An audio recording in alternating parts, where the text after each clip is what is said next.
Hello, good afternoon. Welcome to Saturday, 8th April 2023. This is Midday Live. My name is Noble Crosby, and let's take a look at the headlines of the bulletin this afternoon. Coming up this afternoon, Vice President Dr. Bawumia hopeful the governing New Patriotic Party can break the 8.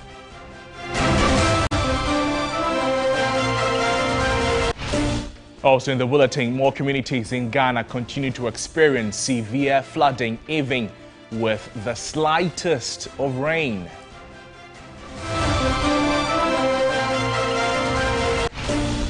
Plus, some international news as China's military starts rehearsing the encirclement of Taiwan during 3 days of military drills.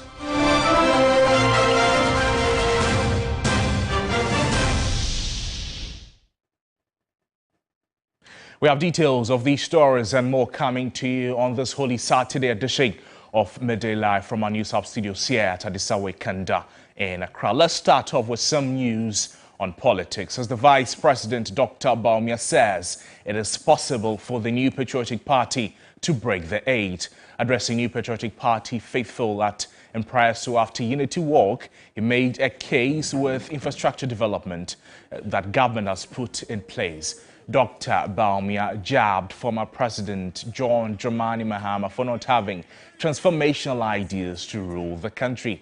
The Vice President Dr. Bawumia was of the view that the NPP has created more jobs than all successive governments.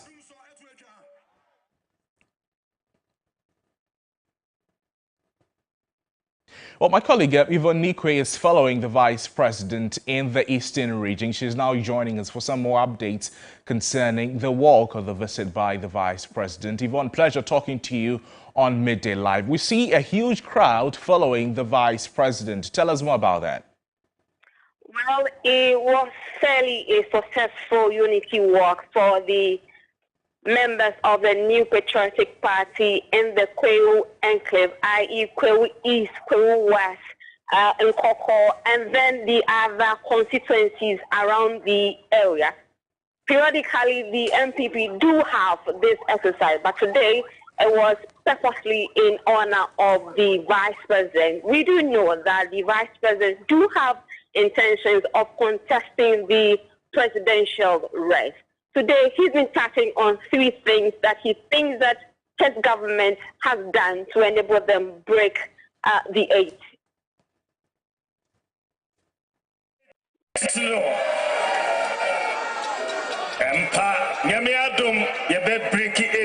Because it is possible. It is possible. It is possible. Intia yebe breaki 8 no.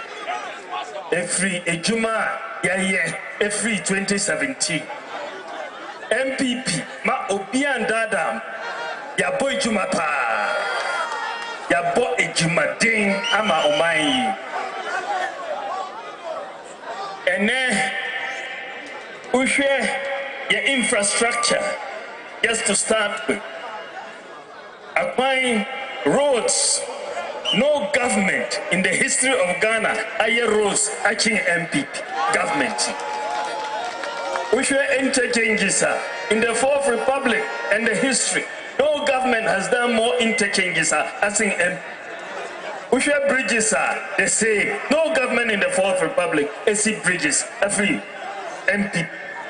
Classrooms, 5,411 classrooms. No government in the history has built more classrooms than the NPP. We share sports facilities, astroturfs, hereby and 2 in the whole of Ghana, and then it's over 80 constituency via astroturf. Fiber optic cable, NCA licensed fiber optic cable, the whole Ayaward Ghana. 93% was done in the last 6 years under NPP. Of all of Ghana's NCA licensed fiber optic cable. Railway. No government in the history of Ghana since independence has done more railway than the NPP government of today. Well, as the Vice President led supporters of the NPP on the walk in the Eastern region, we also saw leadership of the ruling party, the NPP. The General Secretary, Justice Frimpong Kodia, was also there. We still have Yvonne Nikwe on the line with us. Yvonne, tell us what Justice Kodia has been telling supporters of the party there. Well, to the General Secretary of the NPP, he's been suggesting that the NDC could not be a better alternative. But most importantly, he wants their party members to conduct themselves well as they go to their primaries and support whoever that is elected.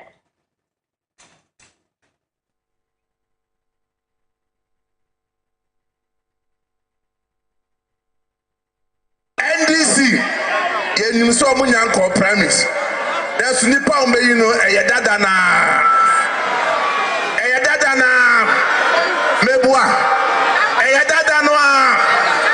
The value is still Yenum Segana a baby. Now you want memoir you record my every 2008.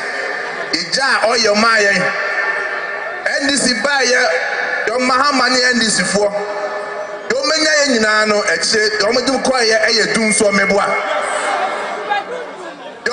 You quiet what side you see that you be teacher nursing allowance. The catcher Ghana said is getting what a two baby on my penny that mama catcher said I do consider doom so I don't say you charge your phones to do meboa Murefi you did to say on my no and then to baby say to know that's a channel said the COVID the buyer and Ukraine war. NPP there. On my brain another say economy no you will member maba why bet my year. You will GTS say I feel quite a real you know Ghana says ya dada mubium. You best someone said Obia Omontai NPP dechi. If he said the alternative is worse and also scary. And also empty, and also hopeless.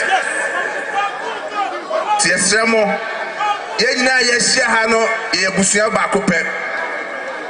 Omo be jina kansie no, omo nyina ye dehye. General Secretary makam si bi jina finfin. Obi ebe yini bia no ye beto no, ye to no so Ghana fo beto. Timesemo, edi manu si no. Obi auta na chibia ni ya campaign mano na mum kasa twitire ni adi atam de mamum ye fambam adi atam NPP suman e be say ye wi a ye bayi no ya ye ndi nkunim no ye nyina beta na chi na ye di nkunim 2024. Justice Frimpong Kodia is the General Secretary of the NPP speaking there. He started speaking in Chi, and first was some jabs at the former President John Dramani Mahama over his mismanagement of the economy, as he put it, particularly a mention of the doomsday situation that the country found itself in during the tenure of the former President John Dramani Mahama. Then he came towards, the NPP party being able to break the eight and they having the men and the women to lead the economy out of, the mess that it is in as a result of the COVID-19 pandemic that struck a few years ago and the Russian and Ukraine war. But lastly, he ended with the need for supporters of the NPP not to, descend into the gutters when it comes to campaigning for their favorite in the quest for the flag bearership position in the NPP. Yvonne Nikwe, Eastern Regional Correspondent, following the Vice President and the NPP walk in the Eastern region as the party maybe celebrate Easter, is still on the line with us. Yvonne, we also see the new Agric Minister, Bernard Champo. He was also there in attendance and he had a chance to address, the crowd. But tell us exactly what he said. Well, the current Agric Minister, who was the former National Security Minister at the presidency, have been making some pronouncements. To him, he would ensure that the NPP will do whatever it takes to ensure that it continues governance by breaking the eight. To Renchem Kakraba 2 year Okwaimu, Ukraine, Russia, war, COVID. Am I into 2 year day? Echo from am I opposition? Who is Argentino? Am I 1 day a day? Echo through. And saying, the son say, yeah, possible to know. A Biden Shishaye Bukwemu, dollar every 17, about 10. Petrol every 17, about 9. And never in air confirm economy no pajana holo. It is possible. It is possible. It is possible. Yeah, many this super. And now your margin say time na near my work from no. Sad time no near better about. I mean, chef on my board, Chasing region board. Every June, July this year. I am a 4 Ababe Soya Sini. Yet to year Akoya economy nepeja. Yet to year Akoya Amadola nepeja. Yet to year Akoya Ama Efumu Yami. Yet to year Akoya Ama Benro Channel Iso. NDC Ebegu.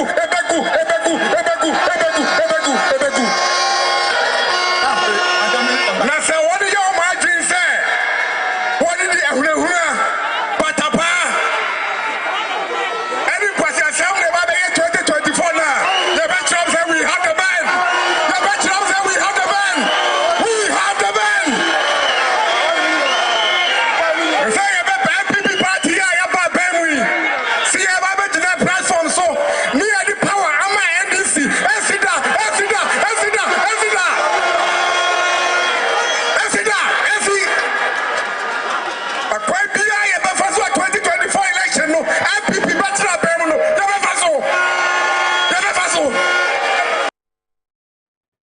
So that was a highly spirited Bernard Champon there commenting on how the NPP intends to break the 8. If you listen to the latter part of his address to the public, you'll notice that he says whichever means the NPP party will use to ensure that it retains power in 2024, the party would use that alternative, or the party would adopt that approach, whatever approach it intends to adopt, such that the NDC does not come into power in 2024. But let us know what you think about the walk of the NPP in the Eastern region. We've been speaking with my colleague Yvonne Nikwe. Yvonne, pleasure talking to you. Thank you so much for bringing us all those updates from the Eastern region, where the Vice President, Dr.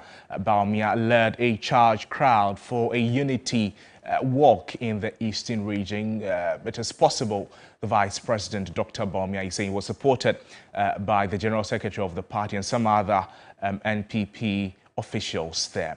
Now to some other stories still in politics, but let's now talk about some state institutions. And we know that this has been in the news since the appointment to the board of the Electoral Commission by President Kufuor of 2 individuals. Well, a senior lecturer at the Political Science Department of the University of Ghana, Professor Ransford Jampo, has disagreed with the assertion by the president that elections are about those who vote and not those who count and supervise. Speaking on the key point, the political historian disagreed with the comments of the president. He also noted that the action of the president is a monumental disrespect or disgrace to the country's democracy.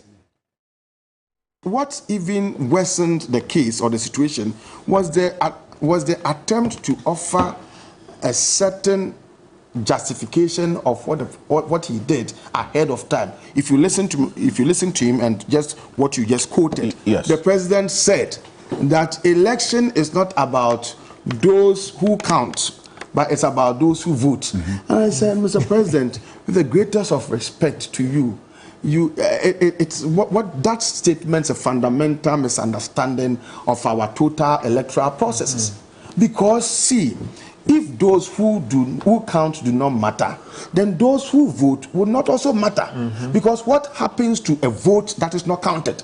Mm-hmm. He would not have become president if his vote had not been properly counted. Yeah. And so in electoral politics, those who count are as important as those who vote. You cannot draw a line of demarcation between them. A vote that is validly cast without being properly counted is a no vote. We are at a crossroad. We've gotten to that time where the independence of the Electoral Commission is being questioned. We've gotten to that time where there is huge legitimacy and public trust deficit in the Electoral Commission.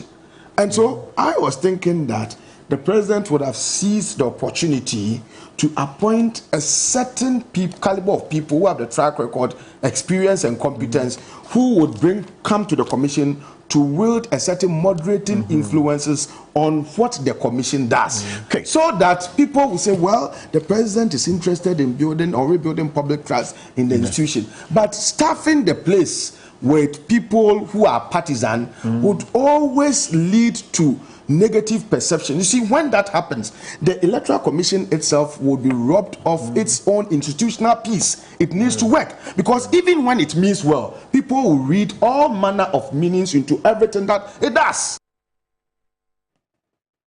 Well, for private legal practitioner and political commentator Martin Pebu, the appointments onto such independent constitutional body should be done in a manner so as not to bring the institution's credibility into question.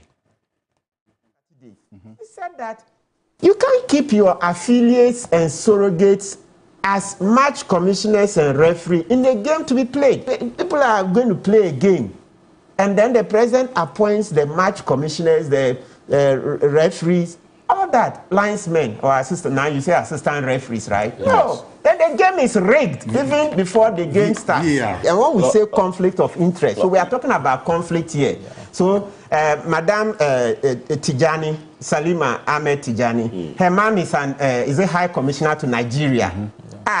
Oh, come on, what are you saying? Yeah. So then we still have to go back to Gabi's own proposal. Yeah. Gabi proposed in 2016 that in appointing EC chair and those people, let's have a public, people who are interested should apply. They will be interviewed publicly in this moving forward. Let's have our own voting for the EC commissioners, the independent constitutional bodies. All we have to vote for them as citizens. Online voting. Online, let's not restrict to CSOs. And Gabi birthed this idea that the CSO should be the subject of the appointment of the 3 new board members of the Electoral Commission. Now, for Member of Parliament for North Tongue, Samuel Okudzeto-Ablakwa, he said he supports the calls for constitutional amendments regarding appointments done by the president. I support those making calls for constitutional reform. And we have to spell out, like the Kenyans have done. You know, if you go to Kenya now, after 2011, they have specified, after they had all these skirmishes, the violence and all of that, they killed themselves, all the bloodshed. They decided, they know that those who count matter, like everybody knows, every Democrat knows, every political activist knows. They have decided that you can't be a political party member and serve on the Electoral Commission. It's spelled out clearly in the law, in the new Kenyan law. They have also said that even after the president appoints, you must be subjected to parliamentary vetting, scrutiny, and approval. And then they now leave even the chairperson for them to decide. So as peers, the 7 of you, when you are appointed, you meet and decide who should be the head, who should be the commissioner. It has been taken away from the hands of the president. We may want to start looking at some of those best practices and amend, because you see, I have come to the realization, it's just like ministerial appointees. There is no cap, so we are abusing it. We got all the way to 126 presidential staffers. There is no cap in the law. So now we are 1,048 if you add the public servants. So I am clear in my mind that, look, because of presidents like Nana Addo Dankwa Akufo-Addo, let us spell out everything clearly, expressly, explicitly, and bar them from doing some of these horrendous. Look, what the president has done, he's caused such a mortal damage to the democracy of our country. It's condemnable. The president must bow his head in shame. Well, but for Member of Parliament for Akimota, Alexander Kwesi-Arquah, Dr. Peter Piahene, who has been appointed to the Electoral Commission Board, is not a member of the New Patriotic Party. He jumped to the defense of the three new appointees. You want to ask who is qualified to be on the board of EAC. Certainly, we are related to each other. Now, for people who are political animals, you would definitely have had some relationship with a political party in the past. Should that be a bar against you in some form of appointment, especially when you haven't held any political office, especially in that political party? Expression of political opinion do not actually mean that you belong to a political ideology. Because for the videos that I've seen, he was praising the free SHS, which is a policy that had come for all Ghanaians, and all Ghanaians have embraced it. Why are we doing this to ourselves? We are related to people. We are social beings as Ghanaians, and so definitely we are related to each other. So those were some of the highlights of the happenings on Key Points earlier on TV3 and on 3FM. For more of that, please log on to our website, 3news.com, for a more pronouncement by the panelists or the guests on Key Points in the morning of Saturday, 8th April 2023. To some other stories, more communities in Ghana continue to experience severe flooding, even with the slightest of rain. Speaking at a public lecture, head of the Center for Settlement Studies at the Kwame Nkrumah University of Science and Technology, Professor Divine Kwekuahaji, said flooding is now a national problem due to how poor our drainage systems are. Through our inefficiencies in housing, flooding is now becoming a national problem for all of us. Currently, Ghana experiences major floods every 2 years for the last 20 years. What is clear is that our preparedness is not getting any better. The June 3rd, 2015 incident is equivalent to what we call the 10-year return period storm. The question we need to ask as we sit here today, because the 10 years is approaching, what it means is that the incident can happen anytime. It could be this year, it could be next year, it could be the following year. And that's the question. Have we done enough as a nation to help mitigate the worst of the worst if the 3rd June incident should happen again? The 21st century approach to flood risk management is to build community resilience, and government effort must be directed towards upscaling conversations on this.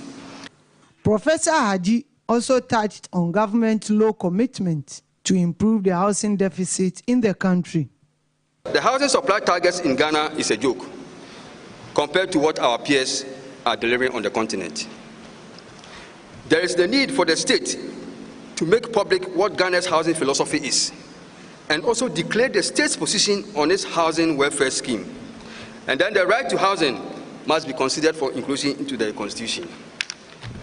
The public lecture was centered on environment, housing, and community flood resilience. Now, Ghana's energy transition framework sets 2027 as a timeline for the country to transition. Ghana will leverage its natural resources to transition and will require estimated financing to the tune of $562 billion. New job opportunities to be created is estimated at over 1.4 million with the introduction of new technologies. Ghana's energy transition guarantees the best fuel supply security due to a diversified fuel mix including natural gas and nuclear energy. Their ultimate goal is to bring the cost of producing electricity down, thus making it cheaper for domestic, commercial and industrial use. It is estimated that Ghana's energy transition will cost some $562 billion. A member of the energy transition team, Dr. Sogbogji, explains. Investing in transmission pipelines for gas, transmission network distribution network, building nuclear power plants. We also have to invest in the education to make sure that we put in our curricula so that we have that cultural change. When we are moving to electric vehicles, we have to also invest in the charging stations. We also have to invest into new technologies such as carbon capture technology and hydrogen technology. So these are just but a few that we are looking at to invest in. But now it looks like a huge amount, but looking at the whole period, I think it's a reasonable amount as compared to other countries whose transition is costing more than trillions of dollars. This is expected to come with some revenues and over 1.4 million jobs created with the introduction of the new technologies. Electricity will be part of about 16% of our GDP. We will have a lot of revenue from it, especially we will have access to the green economy because currently most products are being priced based on the carbon footprint that you have. So if you are producing aluminium now and it is not from a green energy source, you don't have green aluminium. If you don't have green aluminium, it will be very difficult, it will be expensive on the market. So we are looking at the energy sources that is going to be green, that is clean, so that our products will be able to hit the international market. The carbon tax will be reduced on our products. Africa Program Officer at Natural Resource Institute, Dennis Jejer, said the framework needs to define the role of GNPC post the transition. Government is still targeting to build about 3 refineries and then 5 petrochemical plants. And they are hoping to use GNPC as a vehicle to extract crude oil and refine for export. Our view is that constitutes a very risky investment. Whilst others are moving to renewables, if we are still focusing on attracting investment into refineries, that means that you are going to lose focus on investing in renewables. And by the time you are done building those refineries, you may have investments that will not pay off. An energy analyst, Dr. Yusuf Suleimana, agrees with the policy that Ghana depends on its natural resources such as natural gas and lithium to transition. We need to develop a lithium processing facility, battery assembly facility. If we do this and we open the market, I think we can take full advantage of the entire value chain. But if we end up exporting lithium as a raw form of mineral, just like we used to do for gold, we can get hard currency coming in, but that is not sustainable. If there is any mineral that could have sustained Ghana from the current situation that we have, it would have been good. But gold never did that, just because we haven't been able to develop the value chain. Ghana's energy transition framework targets equitable transition, both in universal access to electricity and the exploitation of the country's natural resources to support economic development. The Ghana Non-Communicable Disease Alliance and the Advocating for Health Coalition have called on President Akufo-Addo to assent to the Excise Duty Amendment Bill 2022 to save the lives of Ghanaians. Now, government is seeking to rake in some 4 billion cedis every year to show up its revenue generation.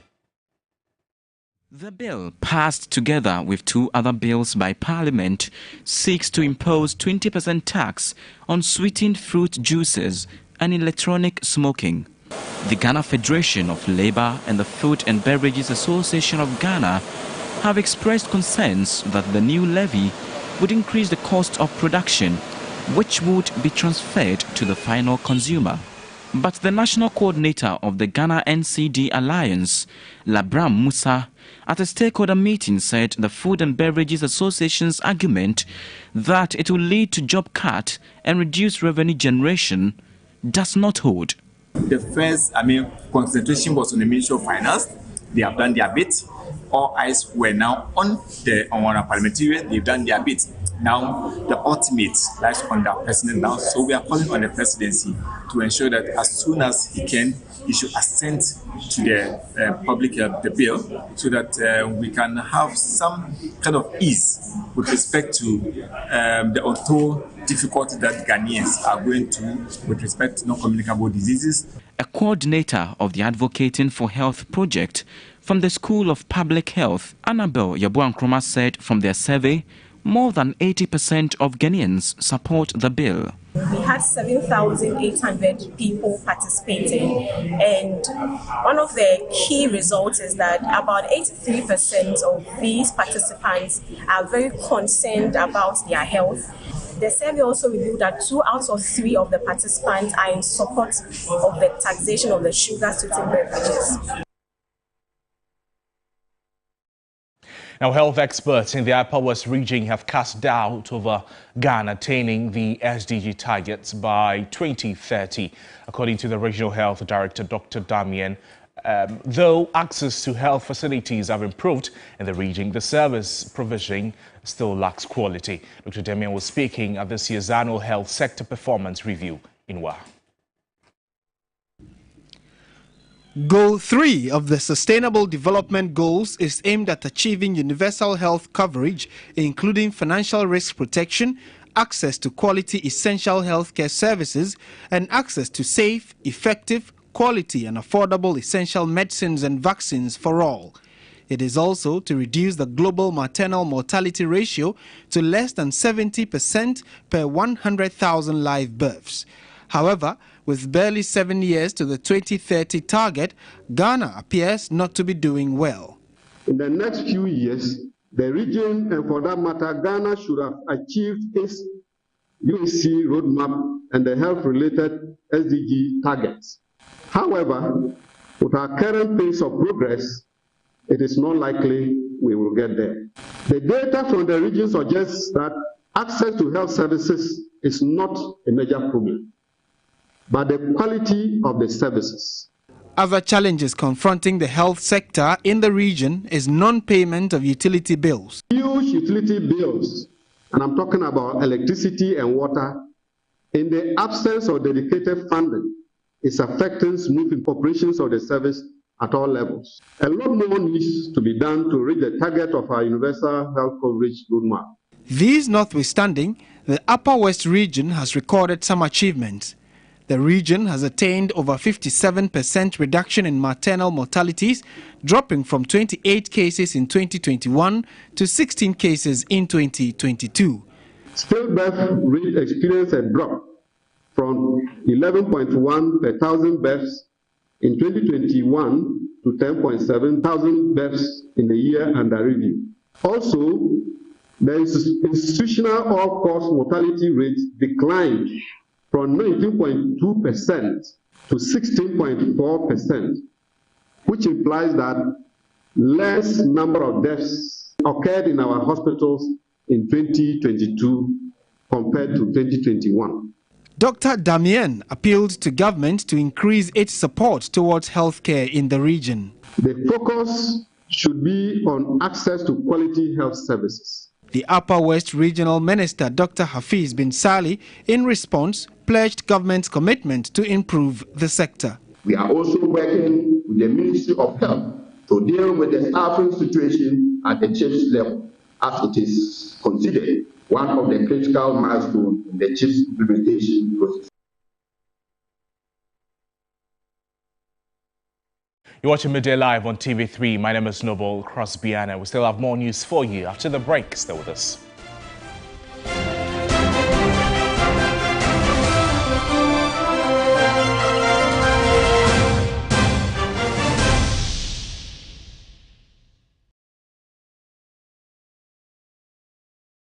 Fortune rice, it needs just a little water. The grains don't stick and the aroma and taste are delicious. Fortune rice, always on point, just like mom. Now introducing Fortune Emupa, your tasty Ghana rice for all your rice meals. This advert is FDA approved.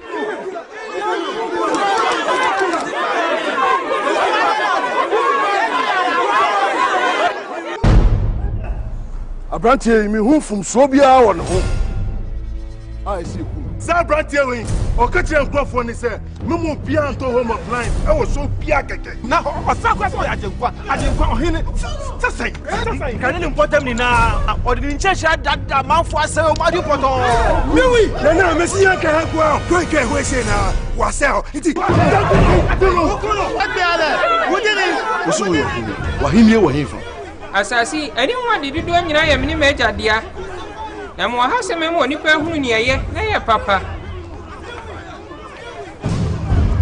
ne na ye papa ani so nipa beto ni home appliances nyina wo ka fam eso se woni onye mim so fa so pe istay ka fam sorte Ọtịtụ wọ nneɛma no so akɔduru 65%. TV kɛseɛ paa no bɔyɛ sɛ. Nso, ɔmma sɔɔte o. Nyɛ TV akɛseɛ wɔ ahemfie a. Woni ha o. Hwɛ, aberanteɛ mabisa mu a obi antumi ka kyerɛ me deɛ nti sɛ meku no. Ɛnsɛm a ɔka no susu tɔ asom. Afe wei, yɛde Yesu ho bɛkyɛ no. Ɛfiri sɛ ɔka nsɛm pa. Afe foforɔ no yɛbɛdwene. Maka famfoɔ nso to me. Woni ha o. Hello? Kafam. Uma sorte Ponto Pilato, mami. Digital Zacchaeus, Michelle Kofaka from TV Kasian Bremi. Ratchet, Mahonia. Kafam, assorted Easter promo. And you're up to 65% off.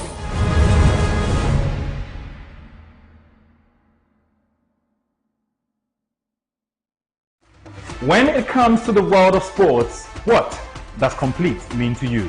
When my team scores at the end of a 30-plus passing sequence, just like Pep Guardiola style. When someone beats the buzzer with a shot from the logo, like Steph Curry. Dominating opponents and punching my waist to a knockout, like Africa's greatest boxer, Azuma Nelson. Running so fast that I can afford to celebrate midway through a 100-meter race and smash the world record like Usain Bolt. Hold up. What makes all of these sports complete is the stream. This is where you get access to all the extensive highlights, analysis, and insights. So do join us every Sunday at 6 p.m. live on 2FM 92.7 as we serve you the best sports buffet and most satisfying in the sports world. The three sports team will come together to review, preview, and analyze the latest in the sports world here on Sports Ultras.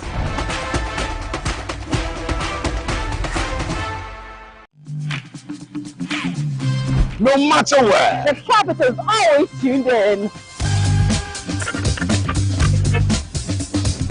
in their offices. You actually played it before, right? Yeah. Oh, okay. In their retail centers.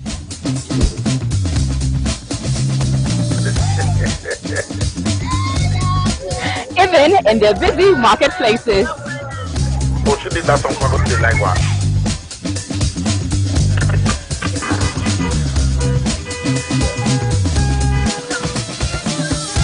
And in their cars.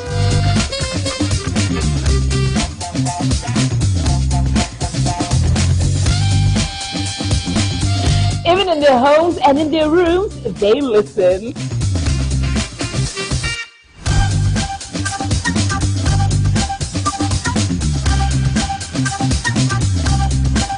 The capital is always tuned in. Yes, we run the city.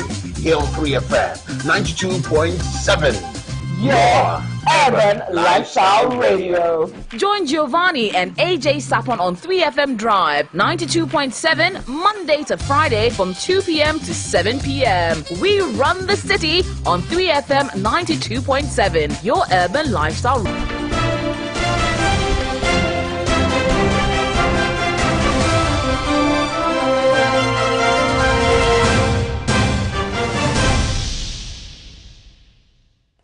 You're welcome back to the broadcast. Over 28% of trees planted during the 2022 Green in Ghana Day did not survive. According to the Ministry of Land and Natural Resources, poor weather, agricultural activities, bushfires, and the health of the seedlings are among the causes of the high non-survival rate. Deputy Minister in charge of Forestry, Benito Usibio, disclosed this during a tour of some planted trees in the Greater Accra region. Ghana bayani swadi unu enam so ama okofa de friend say Green Ghana Day.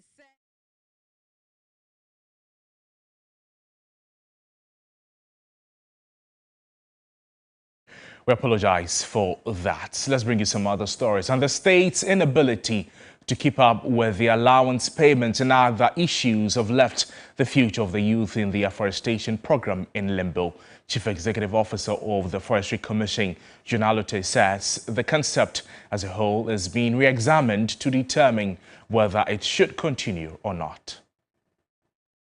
The Youth in Afforestation program was introduced in 2018 as a flagship initiative.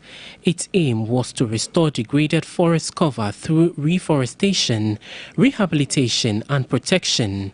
The program kicked off in a grand style nationwide with a huge number of beneficiaries, above the targeted 20,000 people who were eager to help fulfill the dreams and aspirations of the initiators. However, agitations and demonstrations rocked the program a few months into the operation, mainly due to the non-payment of allowances. Sometimes these allowances can be in arrears for close to 12 months.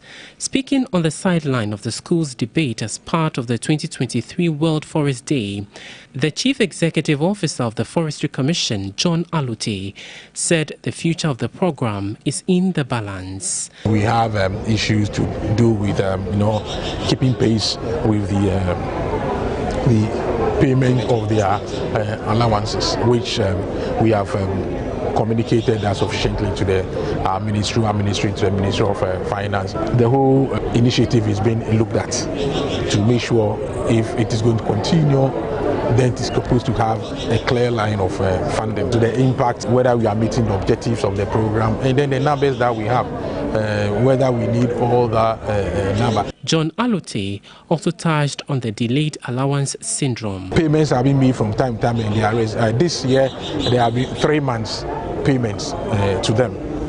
3 months, but then definitely, although we pay this year, it will go against previous months. The debate was on the topic, mining contributes significantly to Ghana's foreign exchange and GDP.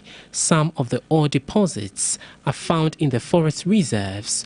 Do you think we should mine in the forest reserves? Achimota School picked yes to the question, while Presec picked no. The debaters intellectually assigned reasons why it is important to mine or not to mine in the forest reserves. The nation will save $4.8 billion a year, money that could go into more substantive things like helping to alleviate poverty, providing education, etc. for other people. All these rare species of plants that cannot exist anywhere aside from these forest reserves, we destroy them. And then we limit ourselves to scientific methods of medicine when we could make very good use of the traditional medicine. Presec emerged the winners of the debate. Both schools were presented with cash and other items. Now, USAID, through the Feed the Future Ghana Fisheries Recovery Activity, has launched a supplemental livelihoods program for youth in coastal fishing communities. The program is in partnership with the Ministry of Fisheries and Aquaculture Development. Avenue for most inhabitants along the coast. Most of these areas still undertake fishing through artisanal means, using mainly the canoe and small fishing trawlers. Overfishing, illegal, unreported and unregulated fishing, IUU fishing, have led to a decline in fish stocks. In order to reduce the decline of fish stock, a closed season was introduced. The closed season is in line with Section 84 of the Fisheries Act 2002 Act 625. The closed season forms part of measures to reduce pressure and overexploitation of fish stocks in the marine subsector. The closed season is also intended to help replenish the depleting stock. There have been calls for alternative livelihoods to sustain fisher folks during the closed season. USAID, through the Feed the Future Ghana Fisheries Recovery Activity, in partnership with the Ministry of Fisheries and Agriculture Development, Fisheries Commission, Opportunities Industrialization Center Ghana, OICG, and Fisher Associations, launched a supplemental livelihood program for youth in coastal fishing communities. 250 beneficiaries from Keta, Ketu, Adan East and Adan West districts are currently enrolled in various training programs.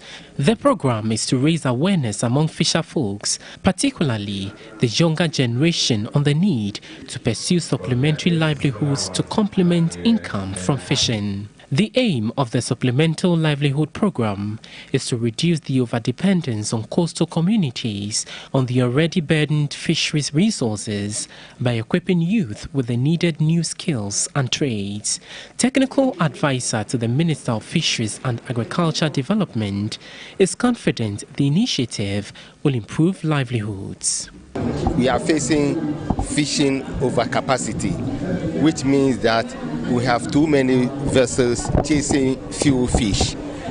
The strategy to address this, it means that we need to take some fishing vessels out of the fishing sector. The implication of doing such a thing means that some people will be unemployed. So this program has come as a step-up gap to employ or to actually trade. Now, 2022 TV3's Ghana's Most Beautiful runner-up, Sally Odeyamwani, says gender bias could inhibit women in taking active roles within the science and technology space. She spoke to TV3 during a Science and Technology Forum for Women at Kwame Nkrumah University of Science and Technology in Kumasi. It is my hope that women take up roles in science and tech spaces. If you check history, pace setters in STEM are all women. Take the likes of Ada Lovelace, take the likes of Adele Goldberg, they were all women. Gender bias is one of the biggest problems when it comes to science, technology, engineering, and math, in the sense that there is a notion that it is only men who are actually able to do science and technology and do it well. But believe you me, women are breaking barriers. Women are solving math equations, ones that men cannot even solve. You're watching Midday Live, returning with the latest in sports if you stay with us after this break.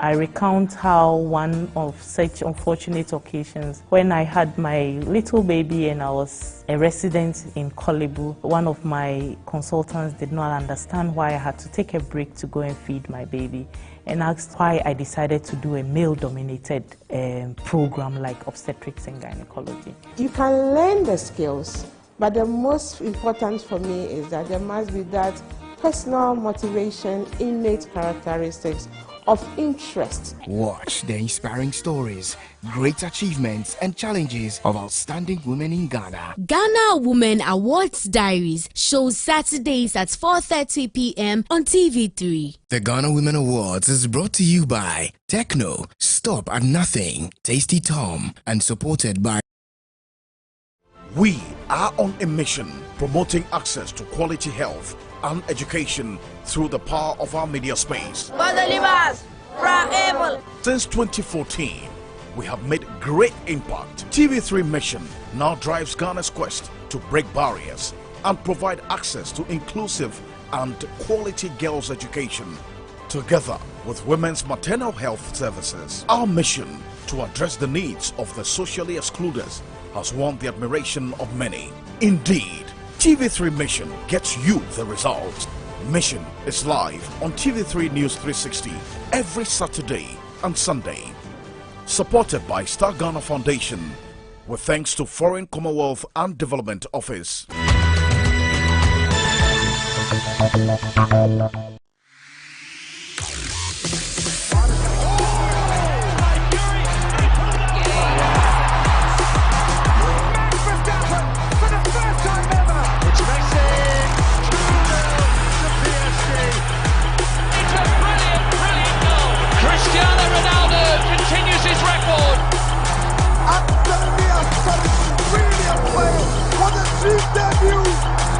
Ghana coming out again, the same squad. For LeBron, he's got it! Throw it down, Sports Station, Mondays 9 p.m. on TV3. Sports Station is brought to you by Betway, Nesta Mouthwash.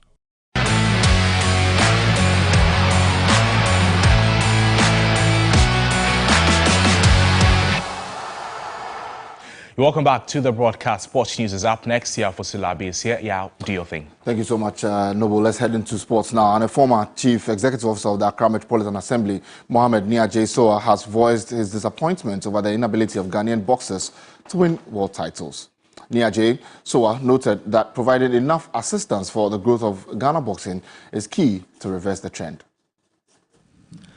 As a result of Richard Comey and Isaac Dogbe losing back-to-back matches within a week, Ghana's bid to recover boxing global glory once more came to a crashing halt. Numerous other boxers have also fallen short of success or lost what they had. For Mohammed Nia J. Soa, having potential is never a problem, but knowing how to support, develop and prepare the talent. They can enter into management arrangement even with them, so that our boxers will concentrate on training. They will not be thinking of how to take care of their tummy and how to take care of their families, with the hope that they will become world champions in the shortest possible time, and your investment can easily be recouped from that. Nia J. Soa made the comments when he donated to the Ghana Boxing Federation some training kits, which included 2 boxing rings. Having gone through the same system that I've been privileged to attain that height, should support an endeavor that will also impact the lives of our boxers. President of the Greater Accra Regional Boxing Association, Evans Benny Johnson, praised the former Accra Metro Chief Executive for the gesture. We want to take the sports to their doorstep so that we will engage them, because boxing is something, the sports that can just give a lot of people hope. Vice President of the Ghana Boxing Federation, Dauda Fuseni, wants the government to respond to the demands of boxing more quickly. We have told the ministry for so many times, but still they are not giving us the needed attention. We believe before we can get any corporate body supporting us, it should come through the ministry. What's some more stories? And Adriana FC are getting ready for life outside Nana Agyemang Badu First Park following a chaotic scene in the Ghana Premier League. My colleague Uru Kwampofo recounts the events that led to the club's home ban. At the top of the Ghana Premier League with 9 games to go. Their latest victory over Tamale City was characteristic of champions, winning when they didn't necessarily play too well. A penalty converted deep into 10+ minutes of added time. It wasn't the first time the Doma-based side had seen 10+ minutes of extra time for a home match. 2 games prior, Parkwesi Fabian's men needed a 99th minute equalizer against Real Tamale United after going 2 goals down. This time, something strange happened after the game as fans ambushed the players of Tamale City. The fans pelted stones at the bus, in the process hurting some players. We pack our things.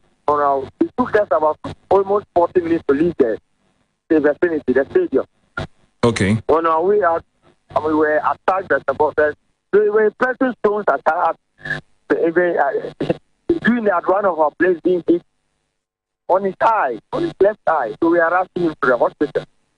The attack looks to have been birthed from the first meeting between the two sides, which saw some Aduana FC players abused during their visit to Tamale earlier in the season.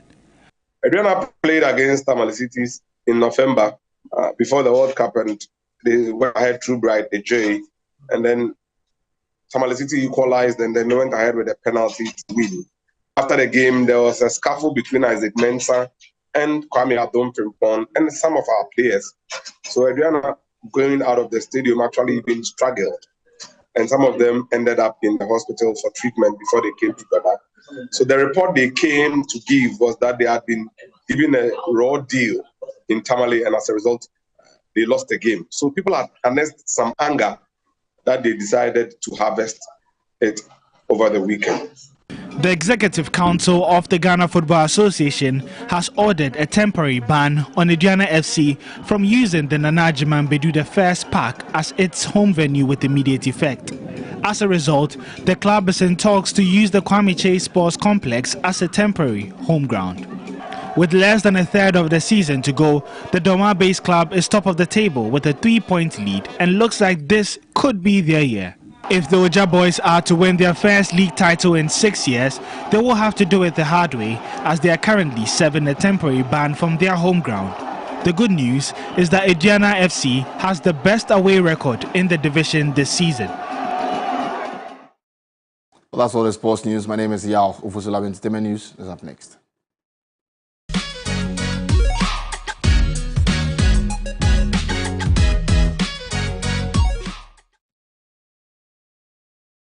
Meet Alvin Rich Kid, a Ghana-based Nigerian artist who is working hard to establish himself as a force to reckon with in Ghana and back in his home country. The Make Money hitmaker has been opening up about his career and future plans.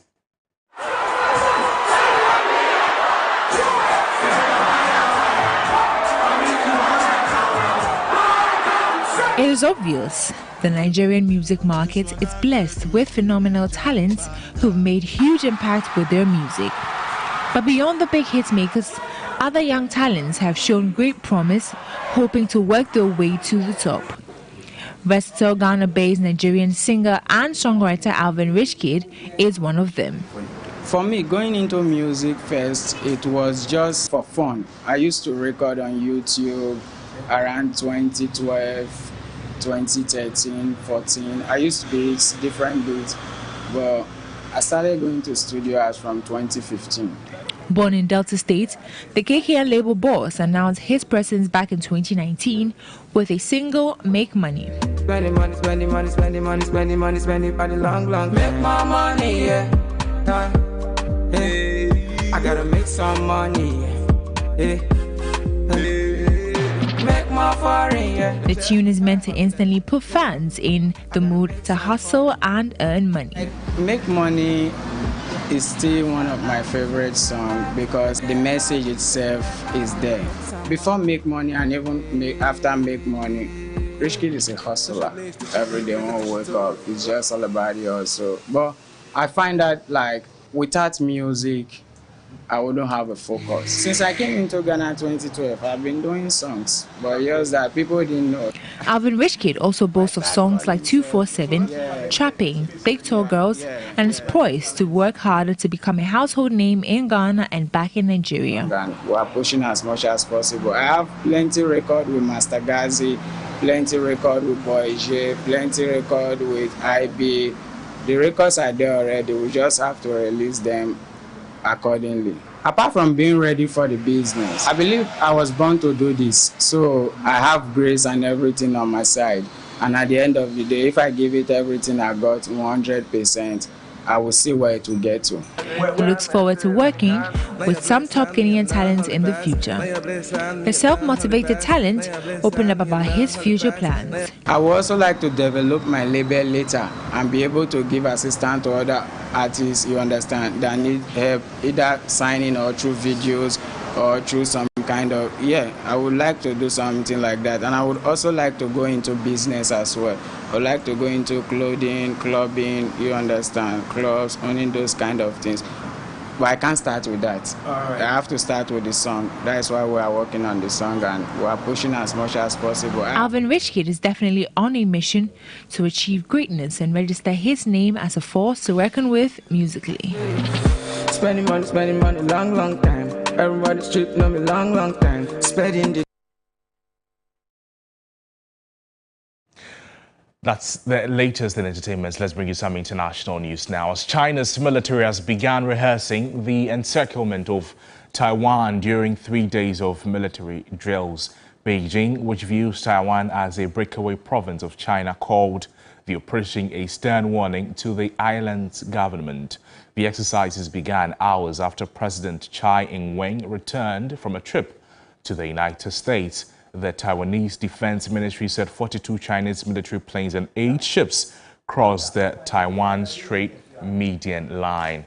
The line is an unofficial dividing line between Chinese and Taiwanese territory.